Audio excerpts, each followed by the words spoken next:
hukumnya ziarah kubur? Kuntu nahaitukum an ziaratil kubur. Dulu aku larang kalian ziarah kubur. Tak boleh.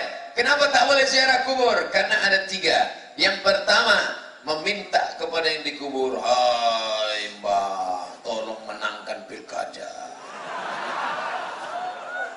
2, karena dia memuji-muji yang dikubur. Hai engkau yang dikubur dulu waktu saya tak pernah sakit. Hai engkau yang dulu waktu dikubur menang tak pernah kalah. Hai yang dulu dikubur. Maka diturunkan Allah ayat alhaakumut takasur, kalian sombong menyombong hatta zurtumul maqabir, sampai ke kubur-kubur. 3, karena dikubur mempersedih-sedih. Suami sudah meninggal 2 tahun yang lalu, tiap hari ini jenguk abah. Jangan mempersedih diri. Yang lalu biar berlalu, yang akan datang kawin lagi. Jangan bersedih-sedih diri. Oleh sebab itu, gara-gara 3 ini tak boleh. Setelah Islam kuat, boleh ziarah kubur. Kenapa? Karena 3. Pertama, tazkiratan lil maut, menengok kubur ingat mati. Yang kedua, tudmi'ul ain, melelehkan air mata. Yang ketiga, turikul qulub, melembutkan hati. Hati nang kare, ba'acara melunakkan hati nang kare kau bu ya. Jadi kubur, berziarah makam, melihat kubur ingin mati, melihat kubur hati lembut, melihat kubur meleleh air mata. Maka pulanglah ibu bapak dari kubur menangis. Apa pulang menangis dari kubur? Ingat mantan. Tak betul. Apa hukum pacaran?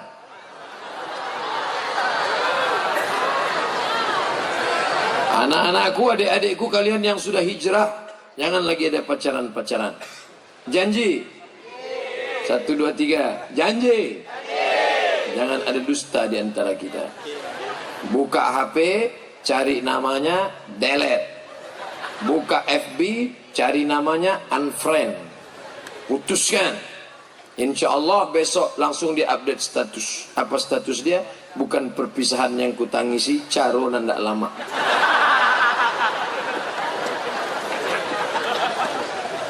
Bullshit, omong kosong pacaran-pacaran itu. Tak ada itu. Waktu pacaran semuanya indah-indah. Mau makan apa ya? Ini ya. Pret. Bohong saja itu. Perempuan suka dilambung-lambung dengan kata-kata, laki-laki pula suka mengobral kata-kata. Berjumpalah, ditambah bumbu-bumbu setan. Akhirnya habislah kalian. Perempuan, kalian adalah timun.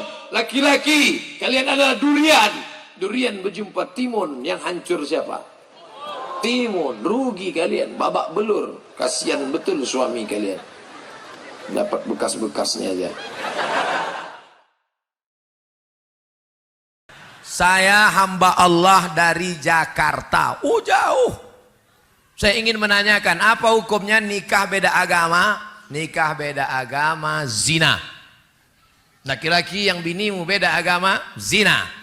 Kalau sampai engkau muslimah, gara-gara menikah sama beda agama, lalu kau murtad, maka neraka jahanam tempatmu. Oleh sebab itu muslimah, baliklah, taubat, masuk balik ke dalam syahadat asyhadu an la ilaha illallah. Kau nikah sama dia berapa tahun? Dia udah tua pula, mati cepat. Habis itu kau jadi janda.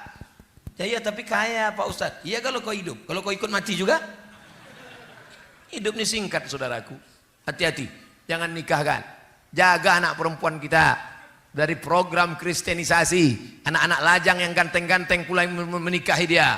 Nanti setelah anak 2 ditinggalkan, perempuan kita takut karena tak mandiri. Jangan ceraikan bang, jangan bang. Kalau kau mau ikut aku, maka kau mesti ikut murtad. Akhirnya anak murtad, menantu murtad, cucu murtad, 5 sekali murtad. Ini Ustadz ngomong cerita mana? True story. Langsung di hadapan biji mata saya. Di kantor Basnas, Badan Amil Zakat Nasional. Ustadz Somad, Ustadz tidak usah ikut rapat. Ustadz ngomong sama jamaah. Saya datangi jamaah. Ada apa mak cik? Ada apa pak? Bapak jangan nangis pak, ibu jangan nangis. Saya ini orangnya hati lembut. Kalau nengok orang nangis nanti saya nangis juga. Ada apa mak? Ada apa bu? Begini Pak Ustadz, saya punya anak gadis. Alhamdulillah. Nikah sama mu'alaf. Alhamdulillah. Setelah anak 3 balik dia. Dan sekarang anak saya takut jadi janda. Akhirnya menantu saya murtad, anak saya murtad, cucu saya murtad. 5-5-nya murtad Ustadz. Baliklah bapak ibu ke rumah, banyak-banyak zikir, banyak-banyak baca Quran. Kenapa Ustaz tak marah-marah sama dia? Kalau sempat saya marah, kenapa bisa terjadi? Kumat darah tingginya mati dia. Saya bilang baliklah mak ke rumah, baliklah pak ke rumah, sama-sama kita berdoa.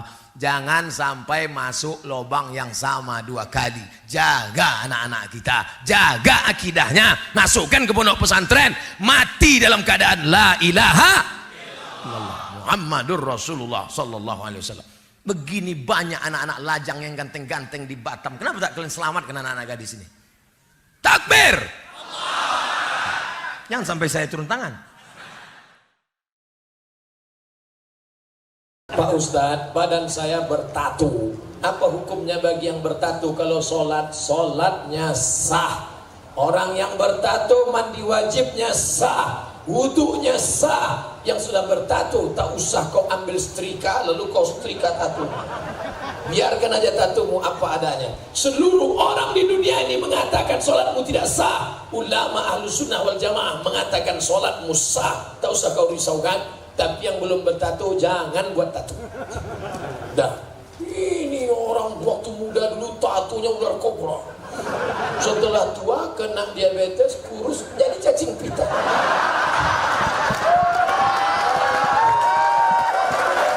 Dulu waktu masih tegak berotot, gambar burung Garuda mau menangkap ular di tengah laut, gambar burung menyambar. Begitu kurus keriput, burung puyuh mendukan bulan.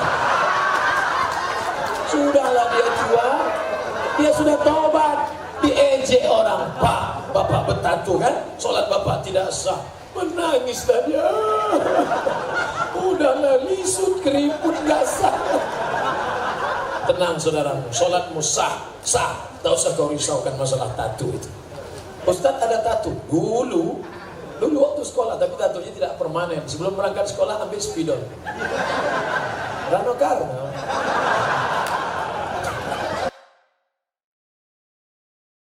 Bolehkah kita memposting foto kita di sosmed? Boleh, dengan syarat dan ketentuan berlaku. Pertama, pakaiannya tertutup aurat, wajah dan tapak tangan tutup. Kedua, jangan sendirian. Nanti foto kalian diedit beramai-ramai, rame-rame. Posenya, jangan pose yang memancing. Dulu banyak tren pose. Ada dulu kan? Saya buat di FB. Jangan anak gadis berfoto menjulurkan lidah, karena yang menjulurkan lidah itu anjing menjulurkan lidah 2. Pertama haus, yang kedua sedang bernafsu. Jangan menjulurkan lidah. Ini banyak yang gadis-gadis mulut.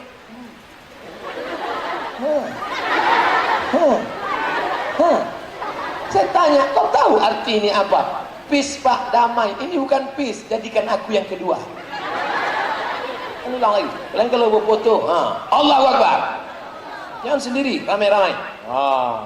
Nanti foto ramai-ramainya, ramai, tunjukkan. Begini anak dinia putri pengajian.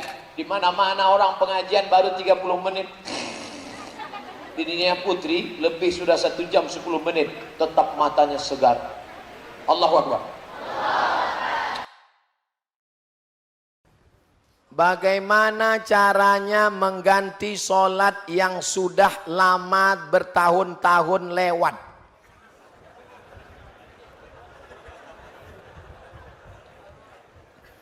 La kafarata laha illa dzalik.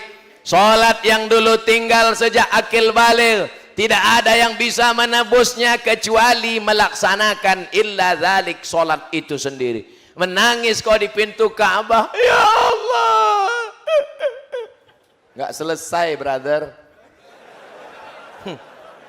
Enak aja, selesai sholat ambil tasbih, nggak selesai. Sholat yang lama dulu sepakat 4 mazhab, Mazhab paling tua Imam Abu Hanifah Hanafi. Nomor 2 Malik bin Anas Maliki. Nomor 3 Muhammad bin Idris Syafi'i. Nomor 4 Ahmad bin Hambal Hambali. Sepakat 4 mazhab Ahlussunnah wal Jamaah, salat yang tinggal dulu wajib diqadha. Qadha bukan qobo.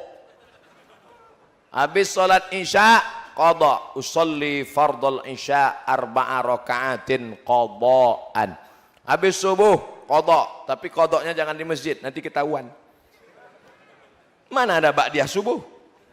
Besok dibuat langsung. Usolli fardal subuhi rakaataini qadhaan, langsung teman di sebelah ISIS.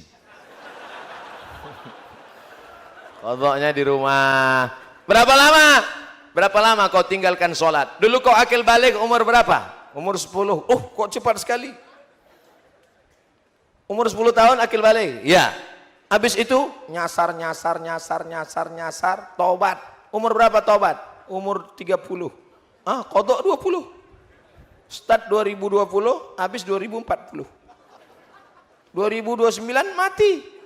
Alhamdulillah lunas. Salat yang tinggal tidak perlu digantikan ahli waris. Kalau ada bapak emak kita meninggal, salatnya ada tinggal, nggak perlu digantikan. Tapi kalau puasanya tinggal wajib. Biat Bulughul Maram min Adillatil Ahkam ditulis oleh Al-Hafiz Ibnu Hajar Al-Asqalani, disyarah oleh Imam Sun'ani dalam Subulus Salam, syarah Bulughul Maram. Man mata, siapa yang mati, wa alaihi siyamun, punya utang puasa, sama anhu waliyuhu, ahli warisnya wajib menggantikan puasanya. Kalau sholat nggak perlu digantikan ahli waris. Jelas? Insya Allah ceramah Ustaz Somad selama ini jelas. Yang bilang nggak jelas itu nggak punya paket 4 giga. Bagaimana hukumnya lelaki menikah tanpa sepengetahuan istri pertama?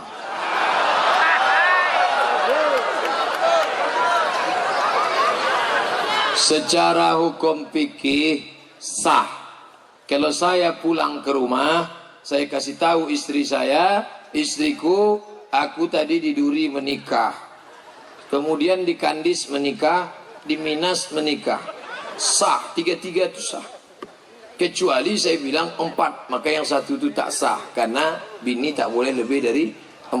Secara fikih nikah sah, tapi tinggal negara Kesatuan Republik Indonesia ada namanya KHI, Kompilasi Hukum Islam Indonesia. Ibu-ibu tenang, tenang dulu. Kenapa saya katakan tenang? Karena menurut Kompilasi Hukum Islam Indonesia tidak boleh laki-laki menikah tanpa ada izin istri pertama yang ditulis dengan perjanjian di atas materai 6.000 yang disahkan oleh pengadilan. Maka jangan ibu cemas, bapak itu tidak akan bisa menikah sebelum ibu membubuhkan tanda tangan setuju, kecuali nikah siri. Ini yang paling mengkhawatirkan kita. Kalau dia nikah secara syar'i, menurut hukum fikih, menurut hukum undang-undang Indonesia, tidak ada satupun Pak KUA di Indonesia yang berani menikahkan suami orang dengan perempuan lain tanpa ada surat izin dari istri pertama. Kalau ada, berarti nikahnya nikah siri. Perempuan jangan mau nikah siri. Kalian yang menikah siri, efek paling bahaya 3. Pertama, kalau laki-laki itu pergi, kalian tidak bisa menggugat cerai karena pengadilan tidak mengakui. 2, kalau mati si suami, si istri payah menuntut harta pusaka karena tak ada surat. Yang ketiga, pembuatan akte kelahiran anak. Nah itu, ini untuk menenangkan ibu-ibu yang khawatir.